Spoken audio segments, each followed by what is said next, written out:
All right, what's up, guys? This is Jake, and welcome to episode number 10 of the Warcry Games podcast. Episode 10, you guys. Double digits. Months. Yeah. Oh, man. This is going on. Yes. This is, well, we skipped one, so this is closer to like 3 months now, but this is ongoing now. Liking it. Joining me today, we got Brandon. What up, dude? Yo, what up? And John, what is going up, man? Like the style. Yeah. Thank you. I will predict that Star Trek Picard will surpass The Mandalorian in quality by the end of season 1. In quality, a very subjective measurement. Wow. Yeah. I know, right? How are we going to judge that? By my like standards. Based on critic reviews or what? Or yeah, John standards. Standards. I'm very accurate measure. I'm loving it. I'm having just with the first episode alone, I'm having a lot more like fanboy moments than with The Mandalorian. Not to say that The Mandalorian is bad, but like I'm like, oh my god, I remember that. Oh my god, it's the Happy Picard Day banner. This guy. Damn, yeah, dude. maybe I'm just more of a Trekkie than a Star Wars guy. I don't know. Who knows? Yeah, but just to start things off, let's do our normal routine. I'll run down what we're going to talk about, and then we'll jump into the first one. But we're talking about the games that we've been playing this week. Move into the best bit. We're going to go over the best video game tutorial. So I'm looking forward to your guys' opinion on this. I think I brought 3 honorable mentions again. After that, we're going to play a few games here on the podcast. I sent you guys just a little bit of a snippet of what kind of questions have been asked, but I did not label the items that were going to be on the list. So this is going to be live for you guys. Oh, boy. So I have I'm all ready. the items ready, so I want to see your reactions. But I hope you guys do enjoy it. And then we're going to move on to the Warcry, where we're going to introduce a topic that's designed to spark debate between us. And then, as usual, we're going to have links to all the talking points in the description below. And for mobile, I've been putting it in the comment section as well. But let's start off with what games we've been playing. Brandon, what have you been playing this week? One game? More than one? So 2 rehashes this week. I've been out kind of on vacation, went on a little ski trip. So I haven't had too much time. The 2 rehashes. Beginning of this week, I played a little bit of Master Chief Collection. I actually did co-op with Josh, actually, who was on the last podcast. And so we played through, I think, 3 different missions of Halo Reach on co-op Legendary. That game does not mess around, dude. Especially on Legendary difficulty. I will say you can definitely cheese it when you have 2 players, because the way it works is like if one person dies, they'll respawn soon after. So as long as one person's alive, you can still kind of like push your way through. But I mean, everyone has always told me Halo co-op is one of the most fun experiences you can have, especially through the campaigns. And I can safely say that it's very true. Just really fun going through, both getting on, I'm getting on the Warthog, or I'm driving it. He's on the turret in the back. We're going through the levels. Getting wrecked, though, with Legendary, man. Yeah, Legendary is no joke. Definitely very difficult. I'm not sure how they scale it, if it's just like enemy health or if they do some AI, because I think I felt like AI because they were hitting me way more often than I ever felt in the normal single player campaign. But definitely could be just straight numbers too. Yeah. I'm not sure exactly how they do it. But we definitely got our ass handed to us quite a few times. But it was fun because I'm glad I went through it kind of solo, just to experience the story. Because when it's just like me and Josh just like messing around, it was a really fun way to play that game again. Just 2 players, not really caring, top of the Warthog, throwing grenades, whatever, picking up enemy weapons. That was right after the podcast too, right? I think you guys said we were talking about it. We played a couple levels. So we played 1 level that day, and then the next day we had Monday off here, and so we hopped on and played a couple more. And it's fun when you have especially like vehicle levels too, where it's just like, oh shit, like we're both kind of driving together, like really fun way that they set up that campaign. And I like the Halo Reach campaign, so I think it's definitely more fun with a friend as well. And then number 2 game, this is probably the last week I'll bring this game up, Red Dead Redemption 2. I am what I would assume is very close to the ending of this game. So I'll just mention a couple new things that I did this week. There's this one ongoing side quest that you can kind of do throughout the campaign. It's probably my favorite side quest so far, where you meet this journalist in a saloon who wants to who's really looking to uncover the life story of this like gunslinger. And he's like, hey, like this gunslinger like used to battle all these different guys, had these Western standoffs with these different people. Can you go interview these people across the world and like hear about this gunslinger that I'm trying to write a book about? And so throughout the game, you can go to different parts of the world and like find these remote gunslingers. And it's really cool. I don't want to spoil any of the encounters, but like you can like get some of their weapons. And so my dude is all decked out in like these super cool looking engraved revolvers that he got from these cool side quests. And it's cool how you kind of follow throughout the campaign. So as you go to different areas and like as the next chapter rolls around, you can kind of go to a different area and like advance the side quest. So really, really well done. And I also completed, I know I've been talking about hunting a lot in this game. I just completed the hunter challenges. So this is kind of like a side mode or side activity for sure. And you can go and like I had to kill 5 cougars with a bow and arrow, which is not easy. Or you had to use bait to lure a predator. And then the final thing, you have to like hunt this legendary panther, which is like super, super aggressive. And as soon as it sees you, it just like instantly attacks you. Sorry. You having a moment there, John? My light just decided to... That's a worst. Commit suicide on top of my monitor. Dude. Okay. I didn't mean to derail this podcast. For the last game, though, like, I think I spent most of the time just playing cards, playing Horseshoe. Yeah. Like I said, there's a lot of that stuff. The side activities, I think I'm up to like 72, 73 hours right now. Holy shit, that's meaty. Yeah, I mean, but I think I'm almost near the end of the campaign. I really want to, I would love to do like a spoiler mode if you guys ever play through it, because it's a very interesting story and it goes a lot of places. Dude, 80 hours takes me like half a year. Yeah. 3 months to 6 months. it's a moment. We probably won't have that for a while, but it's worth playing through. I honestly think it's probably my favorite Rockstar game at this point. I haven't even finished it. And I do think it might be if not the most beautiful environments I've ever explored. I just really, there's so much attention to detail, and it's just, the graphics are just incredible. The naturescapes.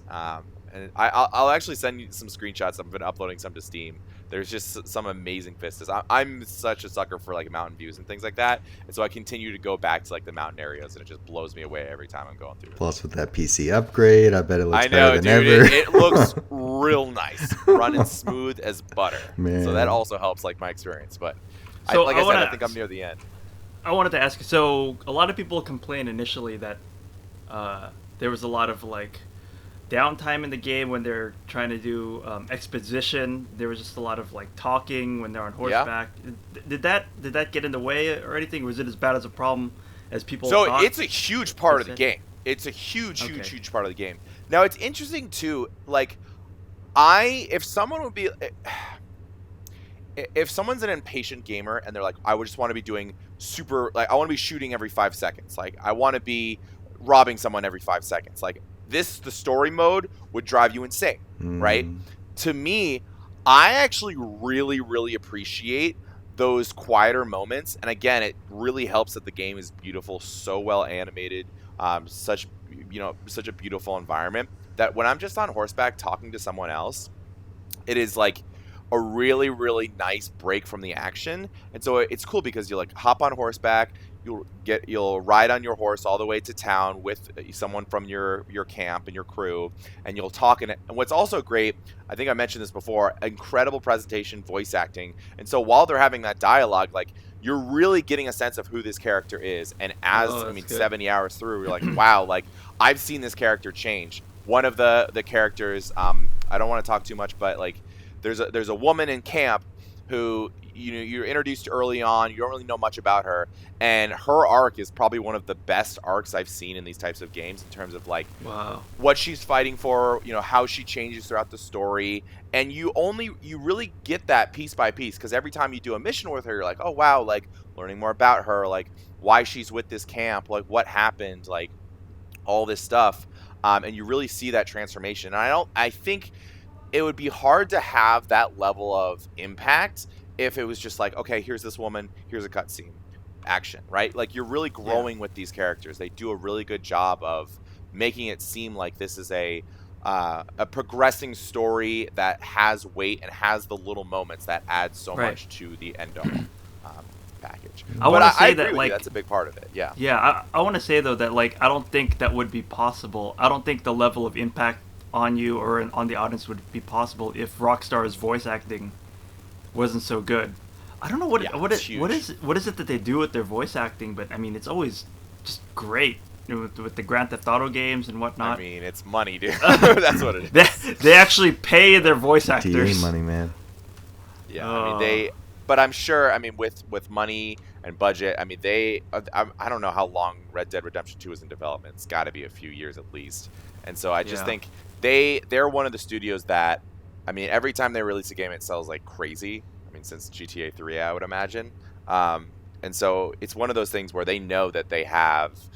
You know, they're gonna knock it out the park because they have high standards of quality, and so they always hire, you know, extremely talented voice actors. They spend the time to record so many hours of dialogue, and it just adds so much. And that's what they're going for, right? Like they put such an emphasis on presentation.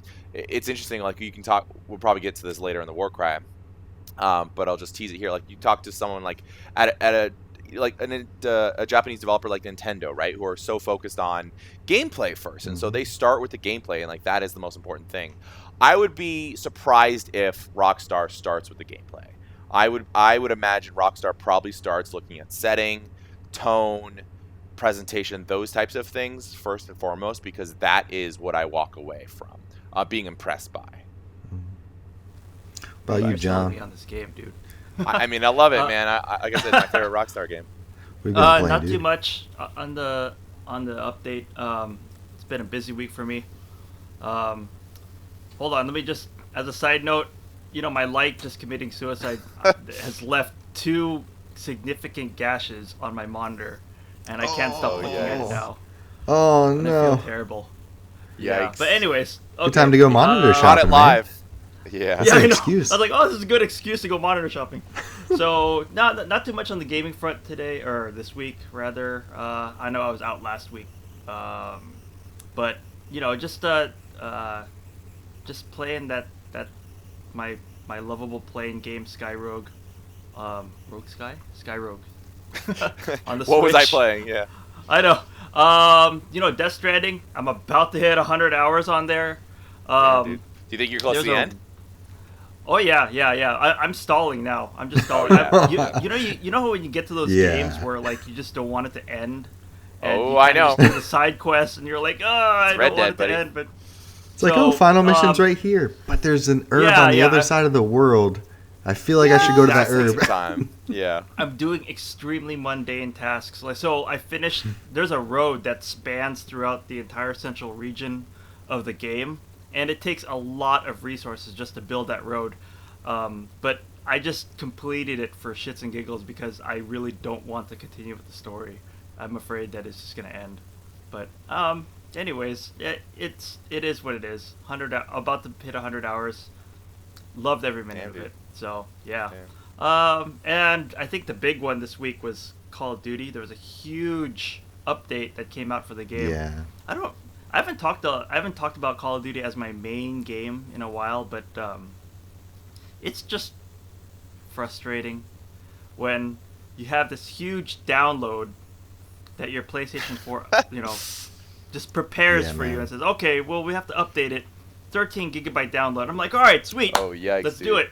Sit down to play the game, and then good old Activision says, oh, actually, you need to download this free DLC pack on top of our update patch. The multiplayer just pack, to play your game. Yeah, just multiplayer DLC pack, and it was another 9 gigabyte download. So I threw up my hands. Yeah, I gave Activision my two single finger salutes, and I picked up my Switch and I played Astral Chain for some bit. Right on. It's all right. Right on. It's all right. Yeah, I wasn't expecting there to be like as much investigation work in the game as there was. I thought it was just like, because you think Platinum games, you think, okay, it's just nonstop action. Let's go. It's like hitting. This one's there's actually like downtime in terms of like, okay, I have to investigate. Like, why was this Chimera? There was one where, well, it's still the beginning of the game, but like there what was it? The Chimeras, the bad guys, I guess. They fell a bridge, and then you have to investigate why did the bridge fall down, and you have to talk to people and stuff like that. So, I guess in a way, in the similar way as you, Brandon, where like it breaks up the pace of the game nicely. Yeah. You know, it wasn't boring. I thought it was going to be boring, but you know, it was actually, you know, it was not a bad.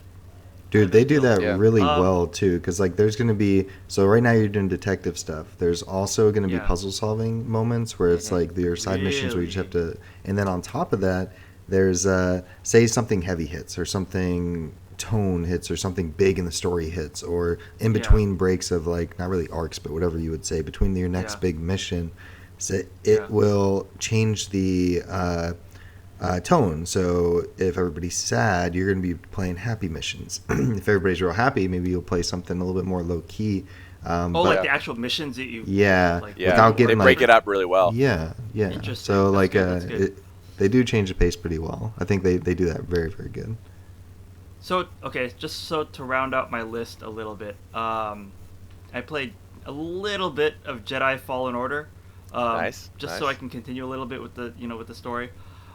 Man, you know, I didn't think I would notice the technical aspects. You know, we talked about the technical shortcomings of the game, the polish and everything. It's starting to become noticeable. I don't know if I mentioned this last time on the show. Yeah, well, I mean, it's not, again, it doesn't affect my enjoyment of the game. I love having my, you know, boom, boom, and, you know, with the swords and the laser swords and whatnot. Boom, boom. Very accurate there. That's Sound right. effects. Yes, it's the only accurate description I can think of. So, there was a cutscene where, like, none of the detail loaded in, like, the first, I would say, a solid 3 seconds of the game. And then all of a sudden, like, the world just comes into like view. It was a massive pop-up glitch. And then one of the NPC's hats was just missing. And then all of a sudden, in the middle of the cutscene, just goes boop. I like that. And then pops up. So I'm just are you playing on PS4? Yeah. So base or pro for that one? And I am playing it on the Pro on the unrestricted frame. So what I did the performance mode, which is like 1080p but unrestricted frame rate. Like I mentioned before, I think I always like action games when I can play it as high a frame rate as possible. That's why with God of War and I think Horizon Zero Dawn did that too, where you could do an unrestricted frame rate. With this one, it was weird. It hits kind of 60, and then it hits like 40-ish, 50-ish most of the time. It still stutters on PS4 Pro, so I'm interested. Is it coming out on PC? I forgot. It is on PC. It is. Okay. That's interested to see what it would look like on PC with a beefy graphics card. So, Brandon, I'm expecting better. Yeah, I'll let you know. I'll probably play it in maybe a couple months. It's high on my backlog. It motivated my purchase of Sekiro, and you know I haven't regretted buying Sekiro on PC because I played the demo on PS4, and even with my PS4 Pro, it struggled to maintain 60. It was like in like the high 40s, I want to say. Sekiro? Yeah. So like, but on the PC, if you spec it out right, I mean, on the PC you can have it run a solid 60 all the time. So I was like, I'm really glad it's nice on PC. I bought it on PC. It was the same thing with like the Dark Souls series too, like Dark Souls 3 and whatnot. You know, solid 60 on PC, but then on other platforms, I don't think it runs that smoothly. But, if a game runs like 45 to 50, to me, like it's still okay. It's not like that. It's still good, yeah. Like unless it's like a fighter, still, and unless it's on or a platformer, and like. But man, I mean, Respawn wasn't kidding when they said like. Unrestricted frame rate means it could be any frame rate. You know, I mean, literally, like it'll be either buttery smooth. I'm talking about Jedi Fallen Order, by the way. It'll either be buttery smooth or like just like bogged down to like the 30s. So, but anyway, I take that. I would take that over that 4K because I don't even think it's a solid 4K. I think they're using checkerboarding rendering. Technique to use when you. Well, I don't think PS4 Pro can even do native 4K. Not native. It does checkerboarding. Really? So it's always checkerboard. Okay. Xbox One X can. Okay, let's see. So there was, I mean, like I said I had a busy week, but I actually played like a little bit of every one of these games. Yeah, you had a lot of games. This is probably indicative of like my gaming habits in general. Yeah. The difference between me and John, I play like one game very consistently. John's like, I'm very like breadth instead of depth. So, but I dabbled in a little bit into VR. I started episode 2 of Vader Immortal, which is really nice. Oh my god, the Force abilities are really fun. Highly recommend. You should have just finished it. It's like 30 minutes or 40 minutes. Yeah, how do you dabble in a 30-minute game, dude? Yes, I know. Yeah, man, finish that sucker. It's good. No, I didn't start the story. It was the what do you call it? The Jedi dojo. Training. Yeah, the dojo. So, did that, and then it's not what I've been playing, but I mean, for those that have Oculus, there's a Lunar New Year sale going on right now. So, picked up a little gem called Moss. Jake, ooh, nice. Want to check that out? Yeah, it's cool. It's like a storyboard. It's a platforming game that opens like a storyboard. Really cool atmosphere. You know, is that the one with the mouse? Yeah. Yeah, the mouse. Yeah. It's big on. So you're a tiny little mouse. But, PSVR. Yeah, it was huge on PSVR. I double dipped just because like I have Quest, so like yeah. I mean, I really enjoyed the time I had with the VR, and it's a good for a second time through. Again, like because the Quest is is mobile compared to like me having to set up the PSVR and whatnot. But anyways, yep, that's it. Okay. Dude, that was a lot. That was way more than. Was that a lot? Well, you're like, I only played games, and you played like 5-6 games. Yeah, good luck with the thumbnails on that, Jake. Dude, it's gonna be like I'm gonna throw it like right across your face, like your left shoulder, your forehead. Just have it scroll. Just have it scroll down. Yeah. Dude, for me, I literally only played 2, and it wasn't like very much. Probably several hours of each. It was it was slow for me. Same reason. I was busy this week. There was a lot going on behind the scenes. My in-laws are here now, so they're floating around. You know that the Narita commute, John. Oh man. Yeah, so I had to do that. Got lost. You drove? You drove that? Oh yeah. Oh my god. Yikes. Man, like when you go under the bridge, like you're under the water, under the water, I think, or I don't remember if I go under the water, but you lose GPS for like 20 to 30 minutes. Yikes. And if you don't read Japanese, there's some signs in English, but if you also don't know where you're going, what prefecture, what area you're going, like I'm like, oh, fuck. It's good to know. I'm sorry I'm derailing this conversation a little bit, but it's good to know like before you get into like a tunnel or, I mean, shit, like all that water over you, just like try to see the steps ahead to see like where you're supposed to go next. It was one of those things where it's like in 4 kilometers, make sure you're in this lane. And then there was many times where it split. I'm like, fuck, is this 4 kilometers? Is this 3 kilometers? And then I missed the one, and it was, dude, I have no idea where I ended up, but it added like 50 minutes. It's already a 3-hour drive, and then it turned into like a 4-hour drive. It was bad. But yeah, back on topic. 2 games I played. So I'll start with Call of Duty. Me and John played the other night, and I had the same situation he did. I know that my PS4 is set up for like automatic downloads, and that the main patch, that 13 gig patch, was done, ready to go. So I messaged John, I'm like, hey man, let's do this. Let's hop on some Call of Duty. Let's try to knock out whatever some of the new modes or whatever that dropped. I'm like, let's do it. He's like, yeah, I'll be on in 5. I go on to boot up the multiplayer section, and it's like, oh, you think you're ready, but now we also need you to do this. I'm like, why isn't that automatically updated? Like that part of the game, you have to click you have to log into the game, click multiplayer, let it boot. Are you serious? Like, yeah. So then I was like, great, now I have to wait for this. And it said originally it was going to be like 90 minutes. It ended up being like, I don't know, 15 or something. So it wasn't that bad, but that's kind of frustrating. Activision. Yeah. Thank you. Nice mug, by the way, John. Oh, thank you. Yeah. It's a Japanese green tea. Unomi, I think it's what they call it. Yeah, it's a Sonic the Hedgehog one, but it's like a what do you call it? It's like a styled in like a Japanese tea mug thing, and I'm drinking green tea from it. So there you go, super Japanese. So I'd say the highlight for me during that game. You remember us playing the infected mode? I think that was the first or second thing we started off with. Dude, that shit is so fun. That is fun.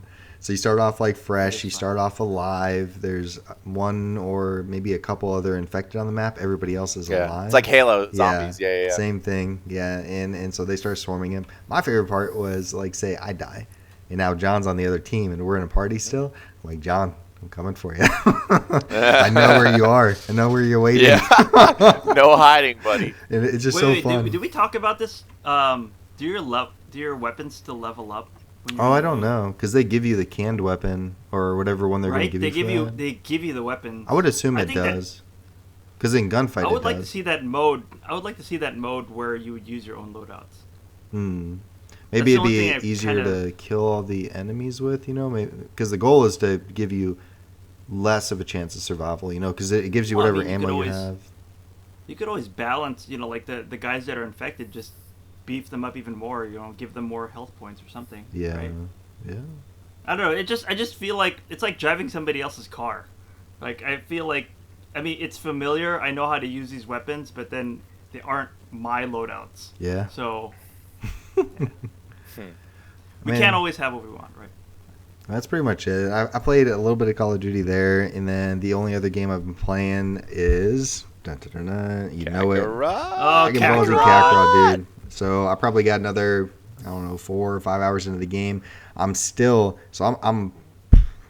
13, 14 hours in. Not even at the Namek Saga yet. I'm past the Saiyan Saga. I did all that, but I'm intentionally not going to the spaceship to Namek, go. Yeah, because right in between those two sagas, there's the intermission, and it drops, and it's like, hey, make sure you do this thing next, but you can now explore. And here's like a list of some of the places I explored. I went to Sacred Land of the Korin, like the base of Korin's Tower. I went to Korin's Tower. I went to Kami's Lookout. I went to. So can you just freely fly there? You can freely fly around those enclosed sections, but you have to go to the world map and then load into those. Oh, okay. So it's like you load to the section.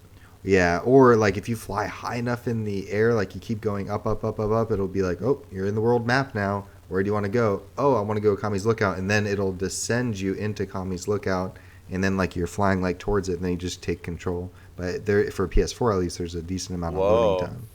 Oh, okay. So that part that's like the one negative is hopefully like say PS5 this is going to be a little bit more resolved with the solid state drive, but I can sit there for a minute sometimes between like loading sections. And, oh wow. But you usually stay in these sections are pretty large, especially like say you go into like West City or something like that. It's a large chunk of area. So once you're in there, you'll spend half an hour there looking around, picking up items on the ground or collecting Z orbs or doing small little side missions.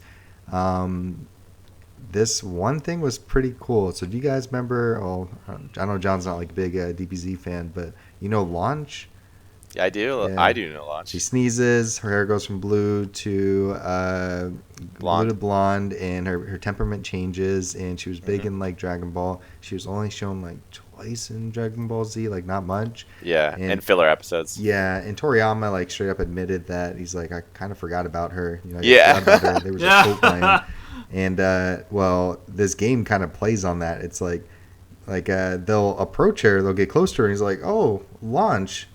Somebody forgot about you. I haven't seen you in a while. Somebody says that, and that's what Toriyama actually said, like one of his statements. That's pretty funny. Yeah. A lot of nods and fan service. That's great. And there's a whole side mission where you have to go find her. You have to interact with her, protect her, kind of in a way. Like it is what it is. That's cool. Bring her back to Roshi's house. So that's pretty cool. So they actually bring her back. But that's really cool. Huge fan service, like you said. For anybody a fan of the game, they're gonna love like so much of the game. But that's it, dude. It's just these two games. Good stuff. Yeah. I'm looking forward to this. Let's move on to that first bit of the podcast, the best bit. Boy. What is the best video game tutorial? So I'm going to start with John. Your favorite video game tutorial of all time, man. Let's do it. So okay. It's confession time. I looked over all of the show notes. Yeah.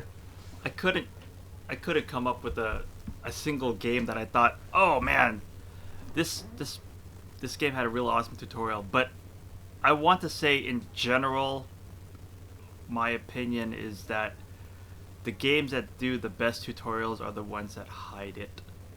the Interesting. I mean, they hide it. Yeah. So, like, where you kind of learn through doing. Right. So some games give you an actual like tutorial level. Mm-hmm. Some games pause the action and then, I think a lot of Japanese games do this. They pause the action and then they actually explain it to you and then with like text. Video play with text. Capcom does that. I'm not a fan Astral of Chain that. has some of those. Yeah.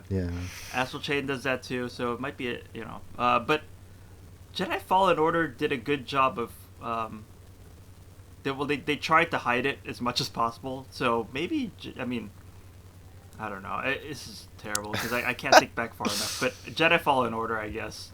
Well, if you think of another one, we can always come back to you too. yeah. But just in general, if you could think of a game that just hides it without doesn't throw it in your bombarding face. you with text. They said that Shigeru Miyamoto, I think, once said that like the first level of a game is the most difficult because you have to introduce so many mechanics. All mechanics, yeah. But we live in an age nowadays where we just need to be spoon-fed like how to play these games, and I think look at Mario, the first Mario game, I get it 1-1, but jump, move right, done. Yeah, you have to figure out like you see a Goomba coming along, you have to figure out which button do I push? I can jump on this, without having to look, without having to look at the manual or anything. There's 2 buttons on the NES controller though. It's a lot easier when you have 2 buttons. Right. Let me tell you. But you know what? Okay, I guess it is the original Super Mario Brothers. I mean, lack of buttons notwithstanding, because it doesn't really spell everything out for you, but you kind of just figure it out on your own. Oh, if I hit these blocks, these ones with the question marks, there's items inside, So yeah, okay, fine. Super Mario Brothers. Yeah, man. It's a good choice. Good choice. Good choice. How you, Brandon? All right, I got a few honorable mentions. So I'm going to start off with Demon's Souls. So this is actually the predecessor to Dark Souls and the Dark Souls series. And I think Dark Souls has a great tutorial also, but I really like Demon's Souls, and I'll tell you why. So in line with, the Souls series, everything is kind of like subtle text. You're walking forward and you kind of like read something on the ground that says like this is a button. You click this button. So like that's pretty like self-explanatory. But they do a good job of like, here's an enemy, like you should use this attack on the enemy. You're like going through. But what I absolutely love about the Demon's Souls tutorial is you have to die. You have to die. Like it is baked in. And so what they do is they like lead you down this path, and then you can attack these small enemies. You're like, oh shit, like this is how combat works. This is cool. And then they immediately drop you in front of this like really, really, really tough boss that you do like 1 damage, right? It's so hard to kill this boss. So the expectation is like, yeah, you're gonna get your ass handed to you because it's like so hard to do damage on it. But like any good Souls player, there's always a way to beat the boss. And so you can play Demon's Souls if this is like your 6,000th time playing the game. You can actually beat that first boss with just your starting sword and starting weapons. And so what happens if you beat that first boss? The game then takes you to this area with this giant fire-breathing dragon that all he does is just blow fire on you and you die immediately. Congratulations. Like, yo, welcome to the game. Like, you beat the little boss, but like, we're still gonna kill you. Yeah, I like that. So I think that's a great honorable mention. I just love that part. John, I'm surprised you didn't put this as yours. I was expecting it to be Call of Duty Modern Warfare, the original, so Call of Duty 4 Modern Warfare. Yeah. I love the training mission. You're I think this so is super right. Oh my gosh, how could I forget about I was like, dude, you're such a COD fan, man. Like, congratulations, you shot the watermelon. Let's do some real shit. Yeah. You're but what's cool about it is that they okay, turn it into a game, right? So it's like, go through the training mission. Yeah. Oh, how fast did you beat it? Oh, not that fast? Well, like, I guess you can move on if you want. And so they kind of challenge you to get really good at the mechanics through gameplay and through pushing the player, or you can kind of skip it if you want. Like, here's how you I cook a legit grenade. forgot about that, Brandon. Yeah, so I figured that would have been yours. That's still my honorable mention. Good. Yeah. My last honorable mention, last 1.5, because one you'll see is kind of like 2 games, but Far Cry Blood Dragon. Have either of you played this game? Mm-mm. I love the tutorial to Far Cry Blood Dragon. So, do you know what Far Cry Blood Dragon is? No. Okay. So, Far Cry Blood Dragon is probably one of the best examples of standalone DLC that's ever been made. And it was a standalone DLC made after Far Cry 3. I actually didn't play Far Cry 3. I only played Far Cry Blood Dragon because it looks so incredibly like out there and zany. So what it is it takes the mechanics of Far Cry 3 and distills it down a completely standalone game. You don't have to own Far Cry 3 to play this. And it's retro. It's like 80s inspired retro, but it is like so cheesy. It's like lasers and dinosaurs and like all this crazy shit. And the intro of it, it's like so cheesy. It's like, hello. If you would like to look around, please look around. If you'd like to jump, please press the jump button. Or it's like, please press enter to confirm you know how to read. It's like so like in your face. They played with it. Yeah, they play with it so much. But the voice actor is like, this is stupid. Like, when can I get to killing? He's like so against it. So it's like this dichotomy between the narration being like, you should do this, or like press jump to jump, and you're like, all right, cool, now I know how to jump. But there is what I would argue, like, what makes a good tutorial is you actually like do need to learn some of the things it teaches you, but they do it in a fun way. So like they teach you how to do like stealth kills. Like, oh, that is important to know how to do that. The look around stuff is obviously like pretty self-explanatory, but they do it in a funny way. That was almost my number one, but I'm gonna throw it old school here. Have either of you played the original Spider-Man 1 or Spider-Man 2 for the GameCube, PlayStation 2, and Xbox? Mm-mm, I remember. Is that the one with the kids mode, where they had like or they had one in PlayStation where like they had a kids mode and then it goes kids mode and basically it's just like easy mode. No. No, that might have been like PlayStation 1. This was PlayStation 2. So these were PS2. They were movie tie-in games, which typically movie tie-in games suck. And the first Spider-Man like wasn't great, but I'm kind of combining two. I think Spider-Man 2 would actually be my number one if I had to pick one. But they're related because the tutorials are voiced by Bruce Campbell. And he's the guy from Evil Dead. He's just so funny. And so what they do, the first one, it's like, oh, you want to do the training mode? They put you in this like completely separate area that's kind of like a VR room. And Bruce Campbell's just like mocking you the entire time. He's like, you think you have what it takes to be Spider-Man? Like, okay, big shot. Like, let's see what you got. And so the first one is really well done. And then the second one, they like completely take that idea and like ratchet it up. Because the first one, you're in like these VR rooms. The second one, you start off and you're like in New York City. So it's like amazing. Like you're in the environment, and then you have Bruce Campbell being like, all right, big shot. Like, I'm back. Like, you want to learn how to swing? Like, I'll teach you. And so he's like really, really funny, really snarky. And again, what a great tutorial that actually like teaches you stuff that's like helpful to know for the game. Because I would argue Spider-Man 2, like all of that stuff is not intuitive. Like, okay, you have to... especially the web slinging, right? Like they've changed it in such a way so it's like, okay, every web is actually like attached to a building. Like, all right, now release, now release, now release. And like, okay, you want to climb up the side of a building? This is the button you used for that. And he's just like so funny and just like snarky the whole time. And it just made that tutorial so fun because of it. Dude, I think you'd like the Spider-Man on PS4. Oh, I know I will. Because like how that starts off is like... like... oh, you know, you got to do something, or I don't remember what the initial reaction is, but you have to jump out your window, like you know about a crime or something, but you jump out your window and you're just kind of slow floating. It's a cutscene, you know, but it's not. Everything before that really wasn't. It's like, oh, click fucking the button, and then you click the button, and now you're going, and it just transitions into that. And, that's top of my PS4 list, yeah. Have you played Sekiro? I have. I beat Sekiro. So, that what you're talking about, Demon Souls... you know, do you remember like the first boss in Sekiro? It was the same thing, right? Yeah, but I would argue, yeah, it is the same thing. I guess you do have to die. Yeah. I mean, I was only. Well, I don't know actually. Can you? I'm not sure because I haven't looked that one up. There might be a way to like because there's a lot of endings in Sekiro. There might actually be an ending where you just like beat them and like the game like kind of like ends cheap. I don't know. I haven't. Somebody on I think it was IGN actually did beat that guy. And he still kills you? He still kills you. The cutscene still goes to him cutting off your arm. So, anyways. It's still, I mean, for bragging rights, I guess. Yeah.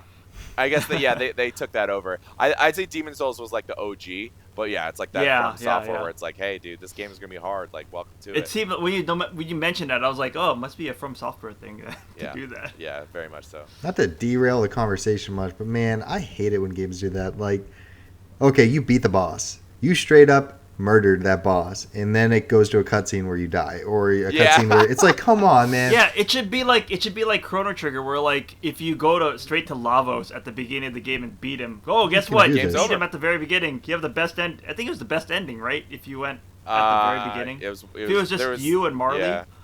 There's a lot of endings in that game. I don't remember all like what they are. Yeah. I remember when you go to like a developer room. I remember that. Yeah. There's a lot in there.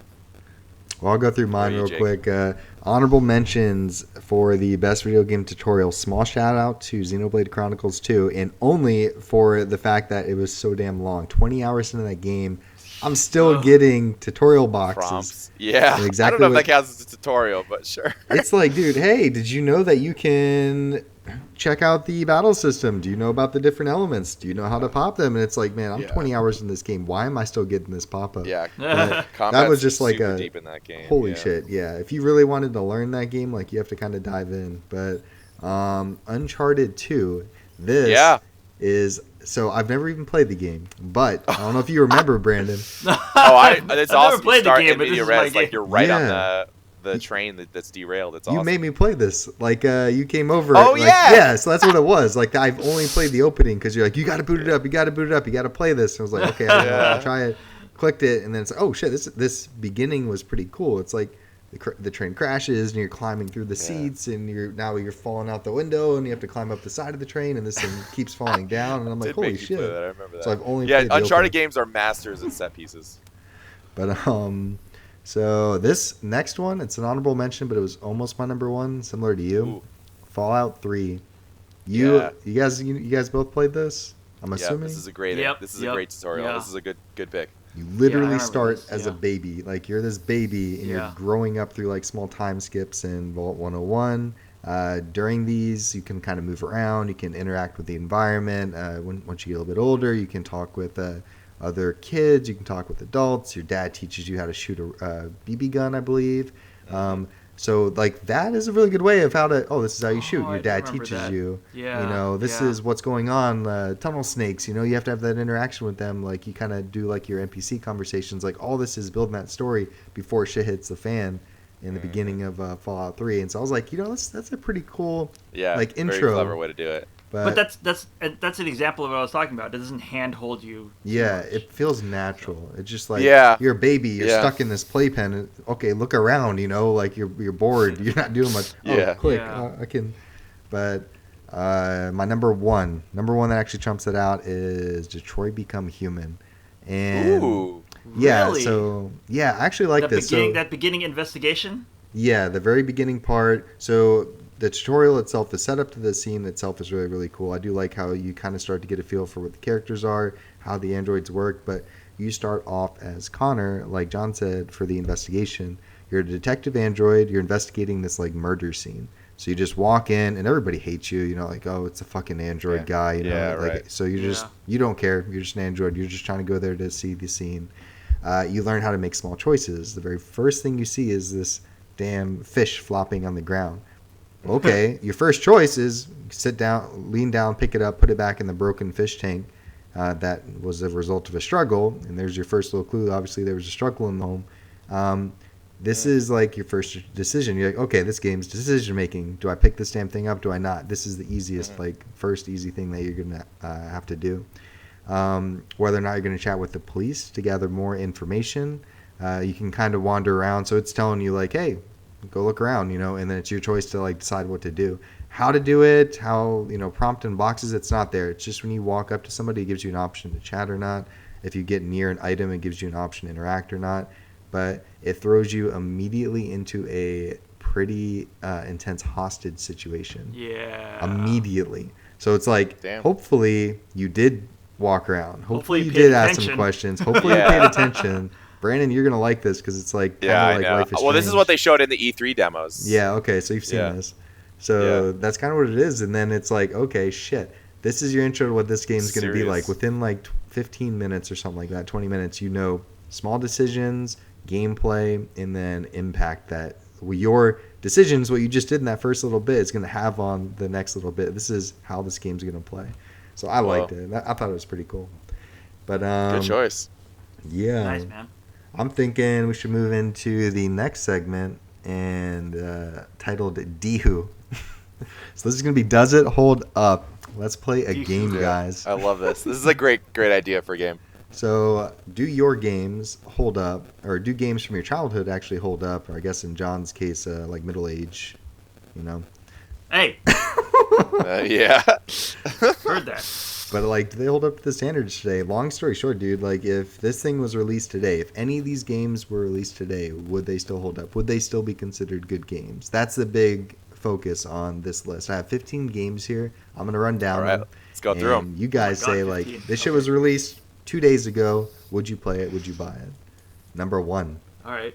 And yeah, just feel free to shout it out. It's you guys' own opinions. Yep. I won't bounce back and forth. But Pokemon Red and Blue.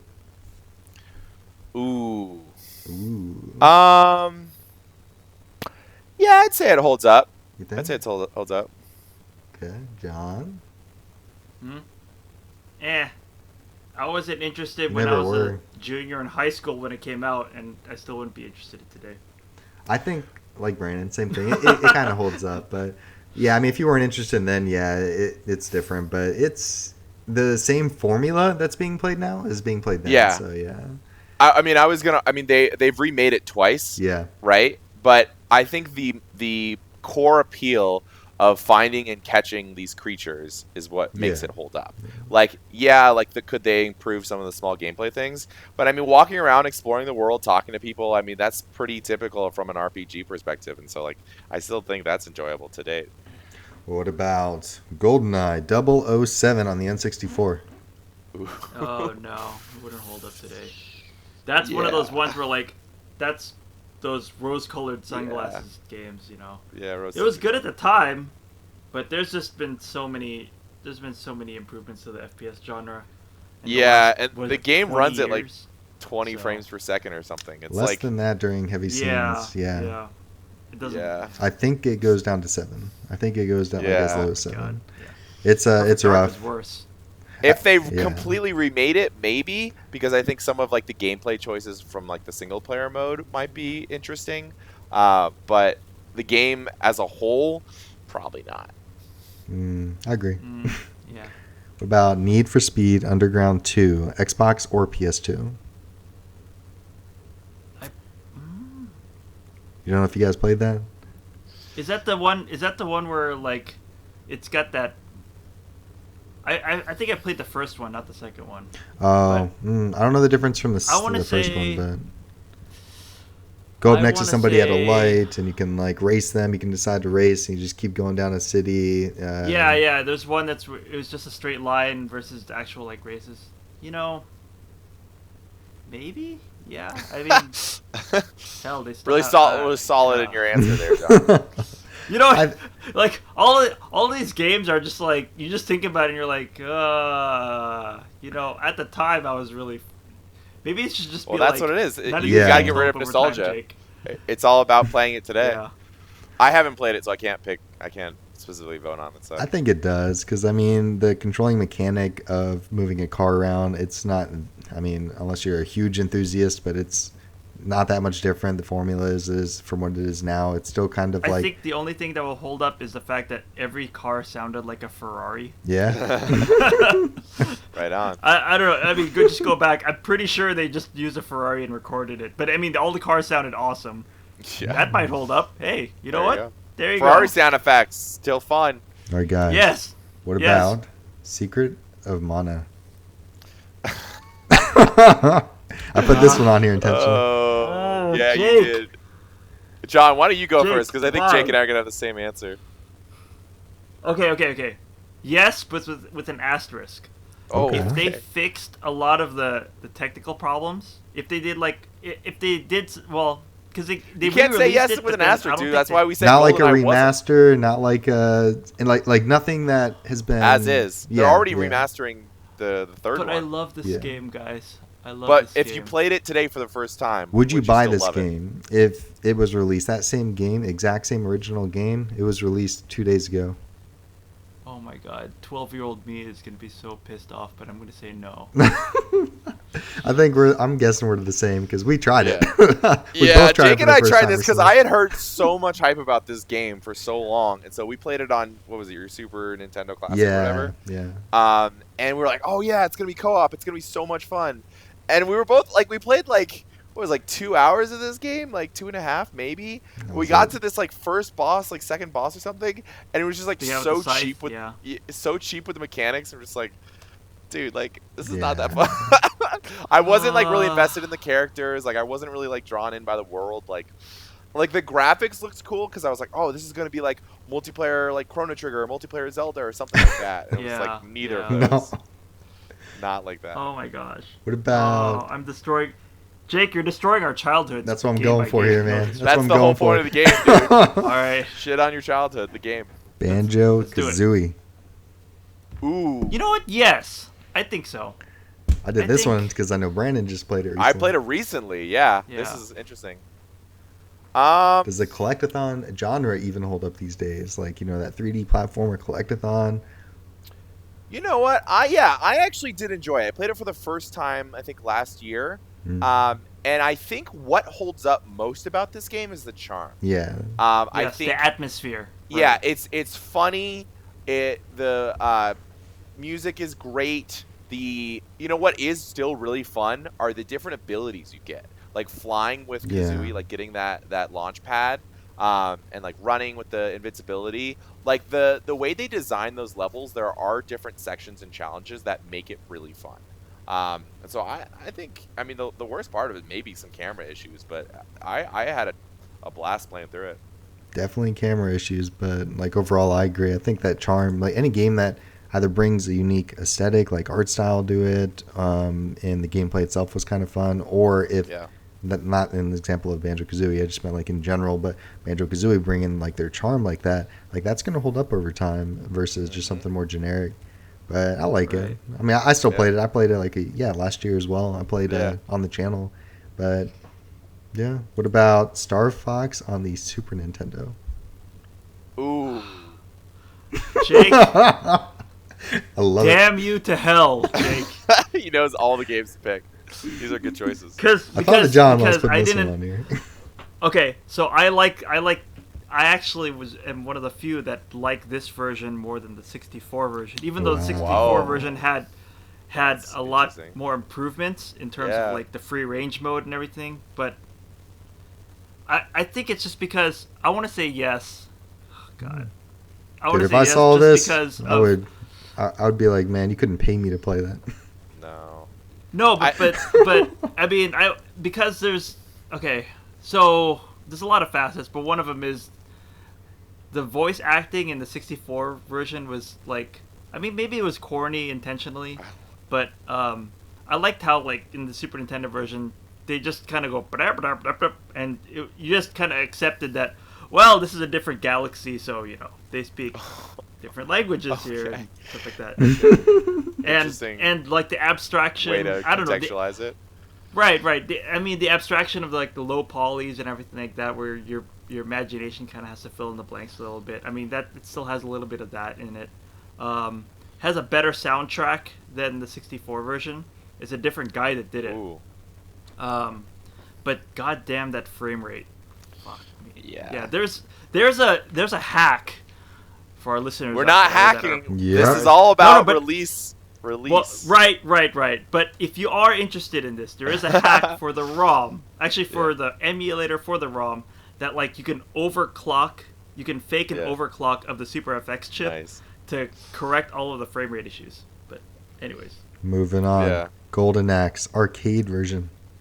Ooh. No. Well, wait. So re-release is a home console game, or re-release is like in the arcade? Same thing. You played it back then, that arcade version. You go into an arcade today. Dude.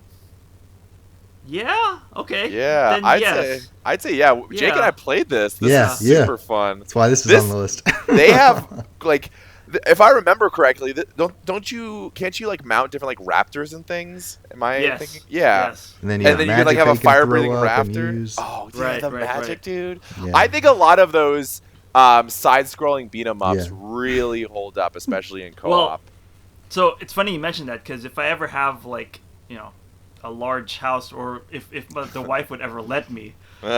There's a company called Arcade 1-Up that sells like near full-size replicas of those old arcade machines. One of them is Teenage Mutant Ninja Turtles. Ooh. And I would love to have that in the living room. Just like game. So if you have guests over, oh hey, let's all play 4-player Ninja Turtles. That wife or like 6-player X-Men. Hell, yeah, with the 2 screens. Yeah, 6-player X-Men was fun. Yeah. All right, guys. Okay. Frogger arcade version. Would you buy Frogger today? No. Well, I would say yes, because I think it's kind of like that Pac-Man Tetris phenomena where the core gameplay is fun in itself. If they released it on like mobile phones, I can see a lot of people being like, "Oh, this is a really clever, fun idea." And so I think the gameplay alone is enough to make it. I mean, it's not going to be like the most amazing game ever created. Obviously, production values and things like that. But for what it is, I think it's pretty fun for pick up and play. I agree. I think that if the core gameplay mechanics weren't as solid, then the game wouldn't hold up. I mean, you have to realize back then they didn't have a lot to deal with in terms of graphical power. So a lot of companies, when they made games, you have to make it up with a good mechanic. Factor. Nowadays, because nowadays, anybody. Well, okay, this is a broad generalization, but if you make a pretty enough game with crap game mechanic, it still might sell a little bit just because people get distracted by look pretty flashy trailers. Game graphics do matter, I guess, in that regard, but my personal opinion is they don't. Are we in the war cry? Oh, never mind. So anyways, so you'll probably hear me talk about this again later, but if the game mechanics are priority one, in my opinion. I think it does, and my argument for that one is I still play it. I have it on the cabinet behind me. So behind you. I do have Frogger loaded up, so I will from time to time just play it, or even some type of clone of that's on there. It's still fun. I used to play it on my calculator in high school. Yeah, holy crap! Hell yeah, dude! I remember that. Yeah, this shit was fun. Your TI-85 or 83? Holds up, baby. All right, guys. Frogger is DIHU. Let's go to Smash Brothers N64. This one's basically for Brandon. Same damn game as today, so yes. You don't think so? No. You don't think so? I do.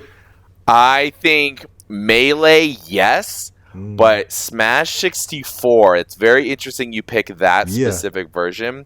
The first, the OG. Yeah, I think again, there's a couple issues I have with it in terms of frame rate, in terms of character viability, in terms of character variety, map variety. You don't like your 12 characters? You don't like your several maps? I forgot how many. Smash 64 to me is an amazing first idea, but Melee was really where they perfected it. We're okay, we're going to change your mind, man. This is how this game works. When you come over in a couple months, it's going to be you, me, John, maybe Darren, because I think I have 4 N64 controllers. I have the game. I mean, it's still fun. Here we go. It's still fun, but you can't argue that that Melee or never Brawl played Melee, so I can argue. Boom, holds up for You've Jake. Never played Melee? No. Oh, jeez. Actually, maybe at a meetup. You're living in a state of ignorance. I've played Melee before, and I hate Smash Brothers. So.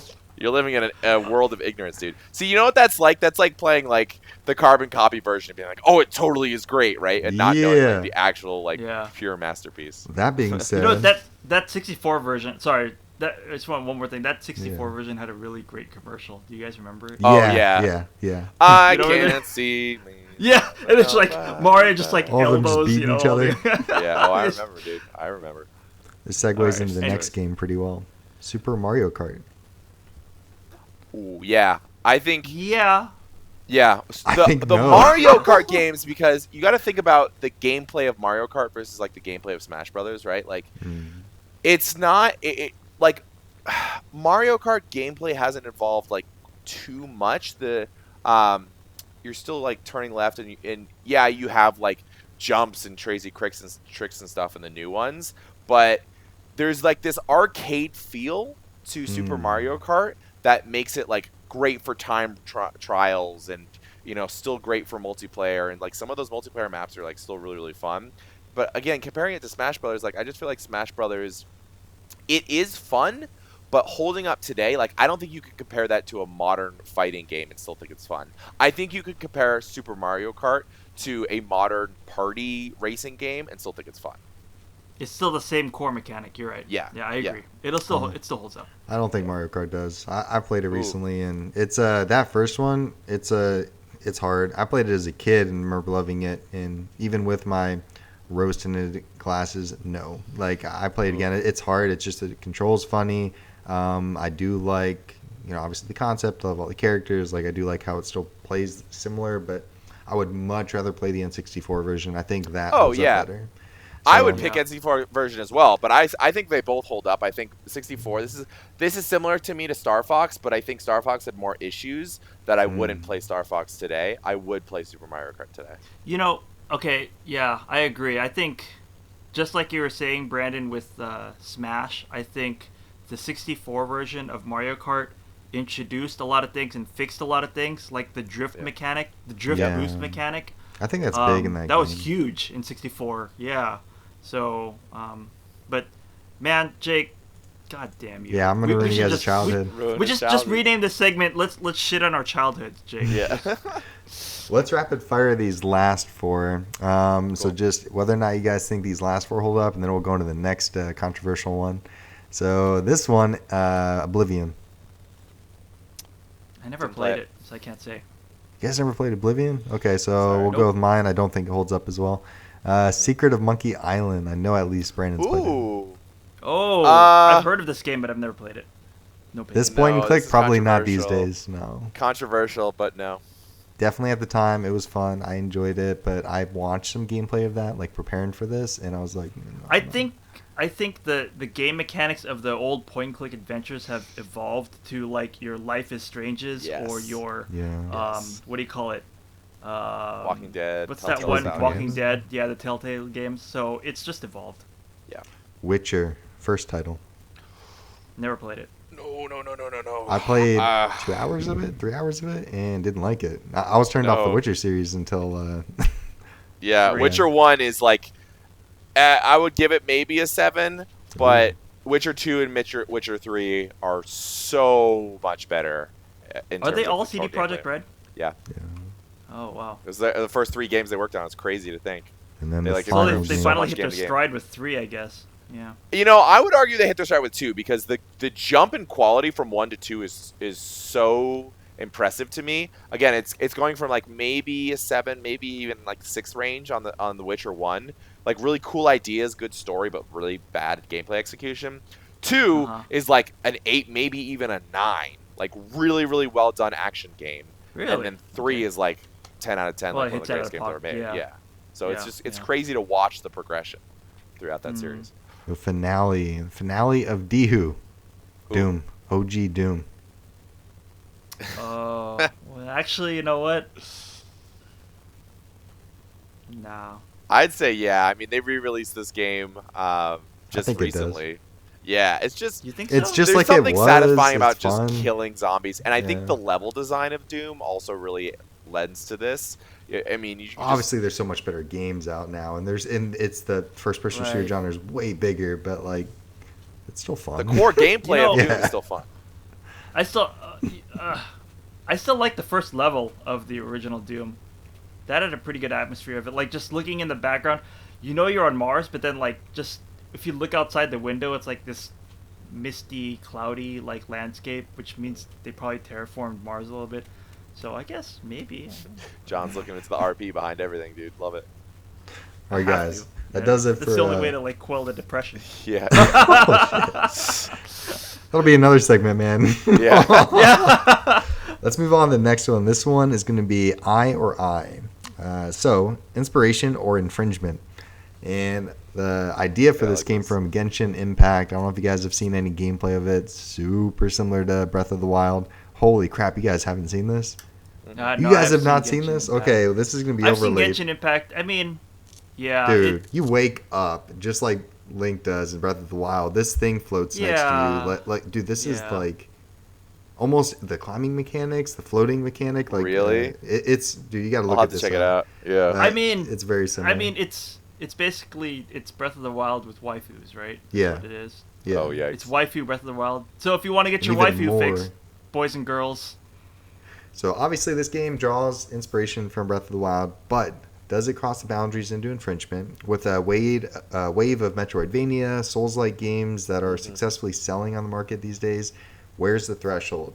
Where is it for inspiration, and when does it straight up copy the original? I'm going to name 10 games here, and you guys tell me whether or not you believe they actually drew inspirational from the original, or if they're just like a clone. Does it infringe on copyright? So I'll rapid fire these ones just like the last one, so we can get into the war cry. You guys can tell me whether or not you think that it is original enough, or if it's straight up a clone. Genshin Impact, we just talked about.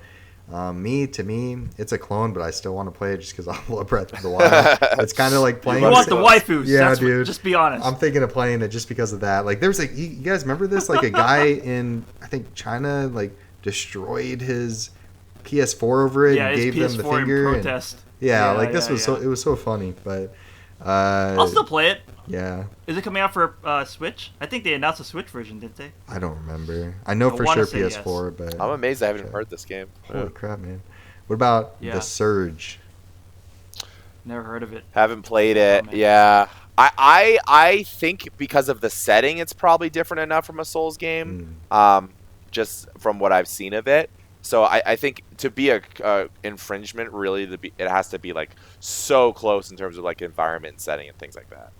There's there's another game that's like that on mobile called Pascal's Wager, which is basically a mobile version of the Souls game, and that'd be hard. Yeah, no.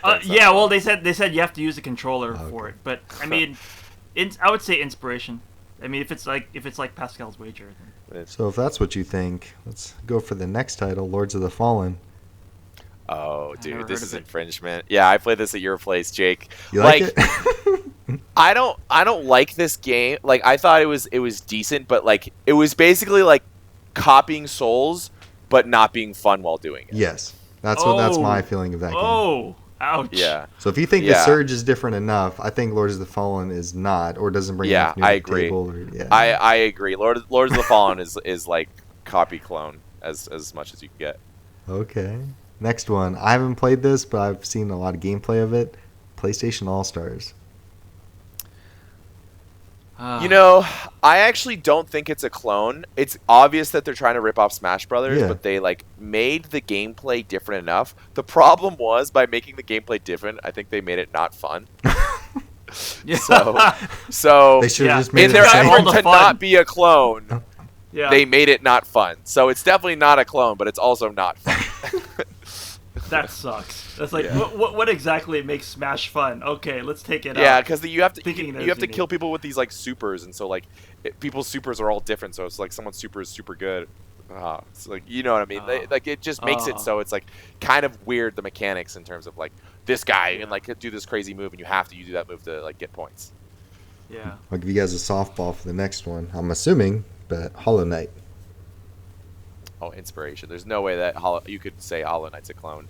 Hollow Knight, the world design is, it's one of those things where it like takes inspiration from multiple games. I would argue takes inspiration from a Souls game. It takes inspiration from a Metroid game, but the implementation. You think about like what game would you even say it clones? Right? Does it clone Metroid? Like it's. I was not thinking really... more Metroid-esque. Yeah, but wasn't it more like DuckTales though? Like, I mean, didn't the developer say one of his inspirations? He actually, I think, said it was an inspiration. Whenever I was researching this game, that came up. Like people were saying it was a Duck Souls / Metroid clone.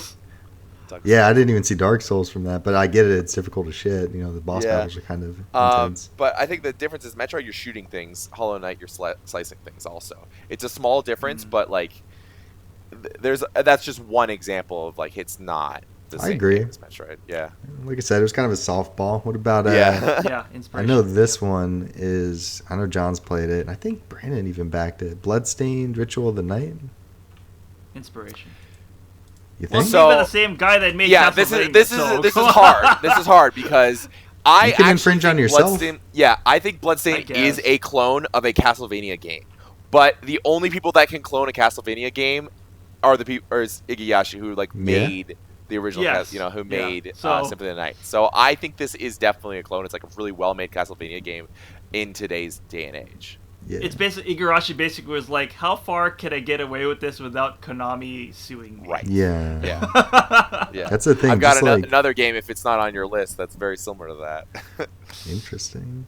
For like this one, it's like you guys have been in college, so say you're writing a paper, and then the next term you have to write something similar. If you pull a section from your original paper, the one from the previous term, you're supposed to still like cite it, say, hey, this is my original idea, but I'm citing my old research in this, and that's like the official way to do it. So that was like my idea with this. I'm like, well, but I don't know if it brings enough to the table. I didn't play Same environment, same kind of gameplay, yeah. What about Saints Row? Ooh, I haven't played the original Saints Row. I think the original Saints Row probably is a GTA clone based on everything I've seen. I think the later Saints Row games just get a little sillier in terms of like their tone and their world design. And so maybe if we're talking about like Saints Row like 3, 4, where it gets like really, really zany. Saints Row 1, again, I can't speak definitively because I haven't played it, but everything I've seen makes me think it's just a clone. Clone because the entire premise of the game, I could see the boardroom meeting that inspired the green lighting of the game. It was like, oh hey, these street open world games are really popular nowadays. Let's make another one. Dude, it looked copy paste to me. I mean, I didn't play Saints Row, but I did play the OG GTA. And when I was checking gameplay footage for this game and like looking into it, like watching other people play it, I'm like, dude, like come on, this game's come the on. same, yeah. What about Rock Band? Oh, that's an interesting choice. Inspiration. Go ahead, Brandon. I actually would say inspiration because the original Rock Band added instruments. If you didn't have the extra instruments that weren't in Guitar Hero, and then I think the funny follow up is Guitar Hero World Tour then stole those instruments from Rock Band. I have the box back here still for my guitar. So I want to. For the soul, if they didn't have other instruments, I would say it would be a clone. But the fact that you have vocals and you have guitar, like drums and all this stuff in the original Rock Band, I would say it's inspiration.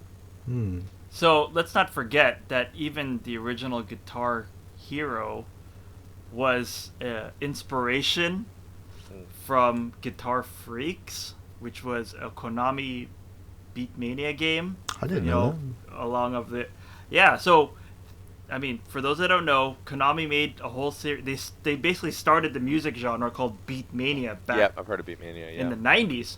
So, and then that spawned a whole other spin-offs because that was a DJ version, and then there was instead of calling it Dance Mania, there was a game called Dance Dance Revolution, which I'm sure you guys have heard of as well.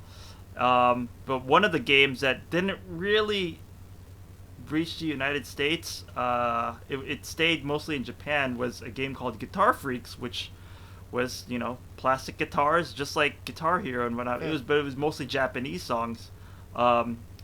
My inkling is that somebody saw that. Who's the guy that played? Who are the ones that made Guitar Hero? Harmonix. Harmonix, yeah. So Harmonix saw that's that. Rock Band, said, I think. Hey. Oh, that's Rock Band. I don't know. I think they like left the developer and they like switched. It might be Neversoft or something like that. So I mean, they obviously saw the appeal of Guitar Freaks, and then they said, let's put American songs on it. So Guitar Hero itself is an inspiration. Yeah. What about? I wouldn't say a clone, but yeah. What about Ocean Horn? I've played this game. I haven't played it. I would say it's probably a clone. 100% clone. Based on everything I've seen, yeah. Too much like... Yeah, it's a clone. Yeah. It's a clone, but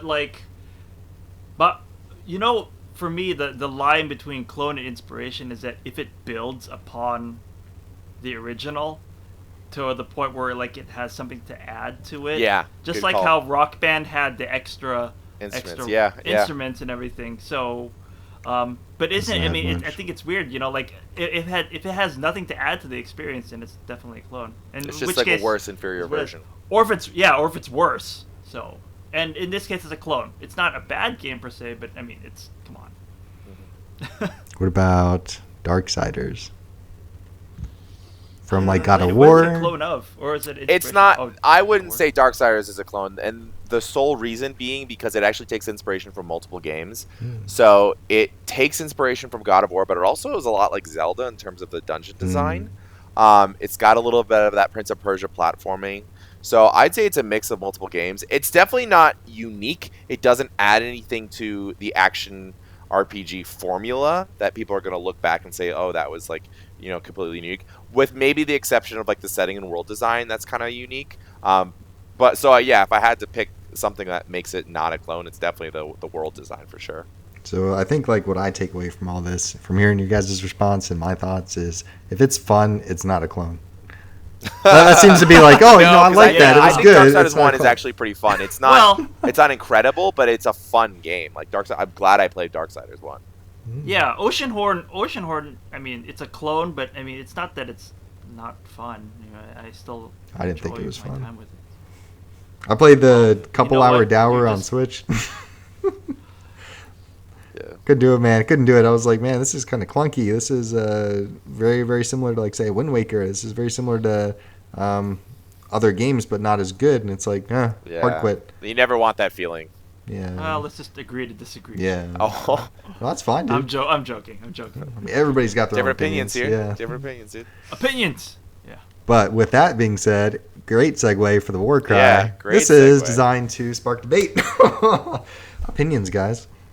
How important is realism in video games? Is it important for developers to develop settings that feel like they could actually exist? Has a sense of realism ever enhanced your enjoyment of a game, or overindulged in world design, or has overindulgence in world design ever hindered your overall experience?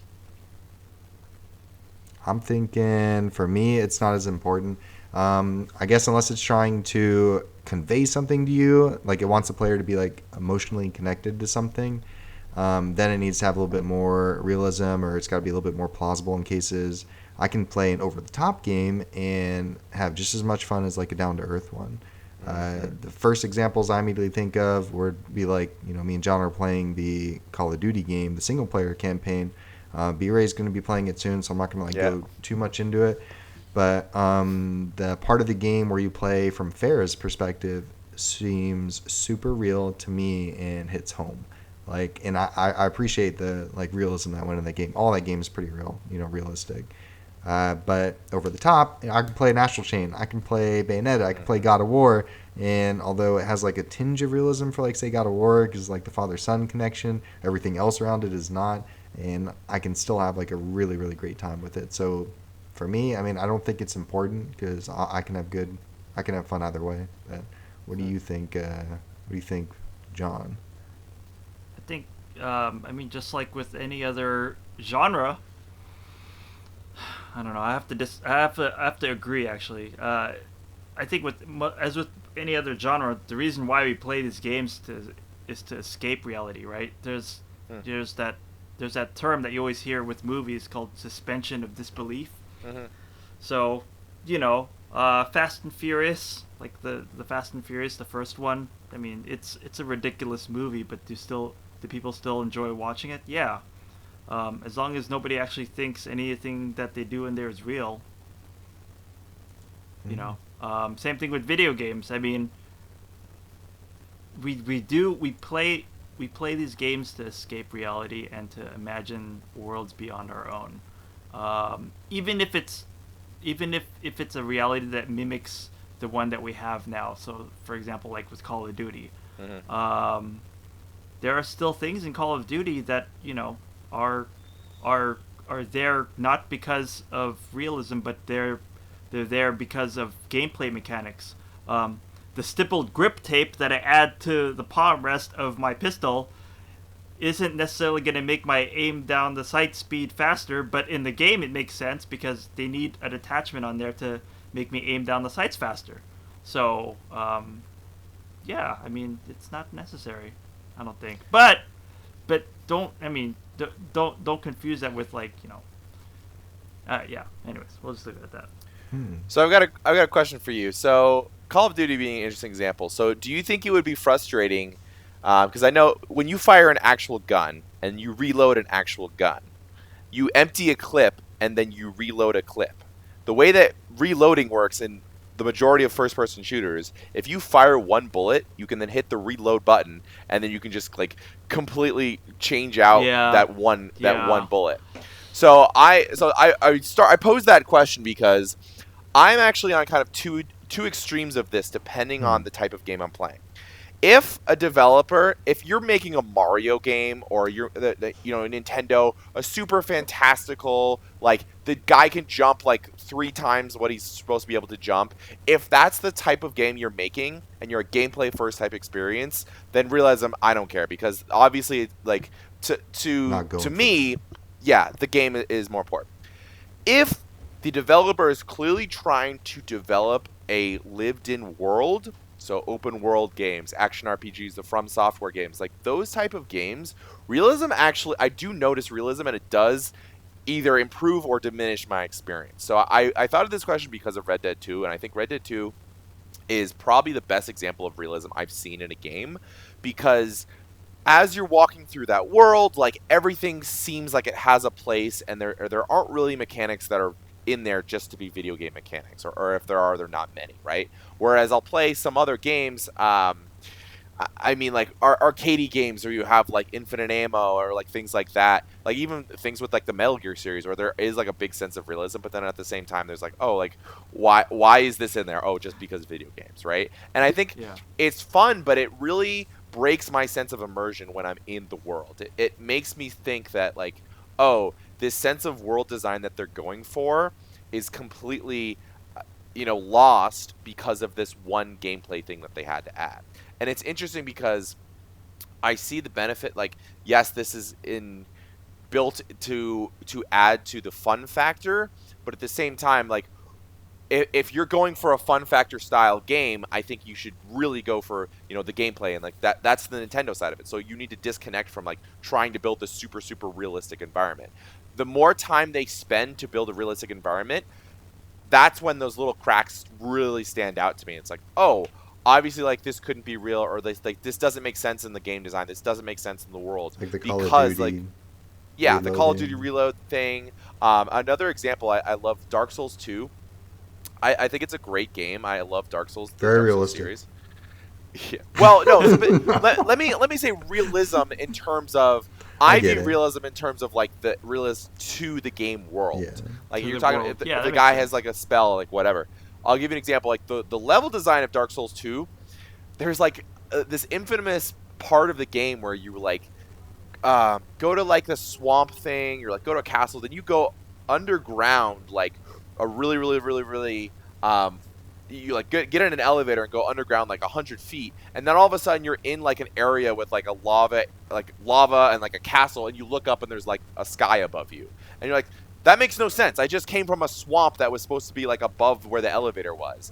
And it's little small details like that make the world kind of fall apart from a cohesion perspective, that I definitely notice like when I'm playing games. I'm like, oh, like they could have like taken the time to think like, oh, it doesn't make sense for your person to go from a swamp down an elevator into like a lava with a castle with a sky above you, right? Like those types of things definitely kind of stand out. And I get like they're just trying to make a fun level, but either make like a super zany level, or don't really try to make it feel like this is a lived-in environment. I'll agree with that, but I do think like there's a limit. Like say for the example with the bullet, or any game that's trying to go for something pretty realistic, it seems to me like developers intentionally do stuff like that to make it not like too crazy. And I've got a couple examples for that. It's like, do you want to be shitting in a video game? Death Stranding aside, because that's a little bit different. But like, you have to do this like as a human being. Do you really want to have to go to the toilet, click the button, sit there forever? Like, no, that's super realistic. So real to life stuff like this is kind of like thrown out the window. They don't, because it's not fun. That wouldn't be fun to sit there and play in a game. I mean, unless you're John and you like Death Stranding. Yeah, but I guess, yeah. It's like, so like reloading the bullet. It's just keep on coming, doesn't it? Yeah. Do you want to see the guy pull out the magazine, pull out his little ammo box, take 2 bullets that you just shot, put them in there real quick, jam? Like, that wouldn't be fun. So like from a game perspective, I'm okay with sacrificing that little bit of realism. I do get your point though. Like, you're gonna notice it because this hits you. because you're like, this hits you. But like I would prefer it to be like that than my controversial opinion is Red Dead Redemption 2 maybe too realistic on stuff like you just put your gun, I guess like you can put it on your horse and you can like sit it there as like storage. You go off to wander, well, your fucking horse is over there with your gun. Most games, like, it's just the gun's always here. You can always just pull the gun out. No, you left that thing. What? It's sitting over there on your horse. You don't have a weapon. You better go. Like, to me, it's like, maybe there's too much realism. I don't know if that's a good or bad thing. I've not played Red Dead 2. I remember a lot of people criticizing that specific. Yeah, that's why I brought it up, because the animations, I mean, your gun degrades. You have to wipe your gun with gun oil. Every little detail. I hate the whole I hate that whole Breath of the Wild, the whole braking mechanic.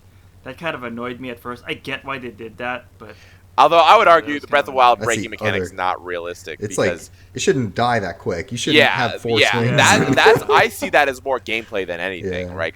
Your weapons break because they want you to be constantly looking for new weapons. Yeah. So here's a.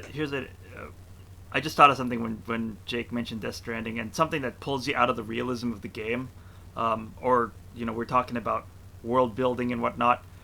When you have real life sponsors in the game, Monster. Dude. Yeah. Whenever I see Norman Reedus' character just pull out a Monster Energy and crack it open, I'm like, so there's Monster in this world. Or the AMC logo. Or like we're. Yeah, or like when he's shitting on the toilet, there's like, hey, watch Norman Reedus' ride on AMC. I'm like, okay. That's super realistic, man. In the real world, we get ads and commercials. I mean, this is... Yeah, there you go. There's that answer, Yeah. Anyways. That's it, guys. I mean, I got nothing else to add. That pretty much concludes the war cry, but... Yeah, thanks for joining us. If you guys are new here, consider subscribing to continue listening to all our content, and we'll see you guys next week. Take care. Later. Peace.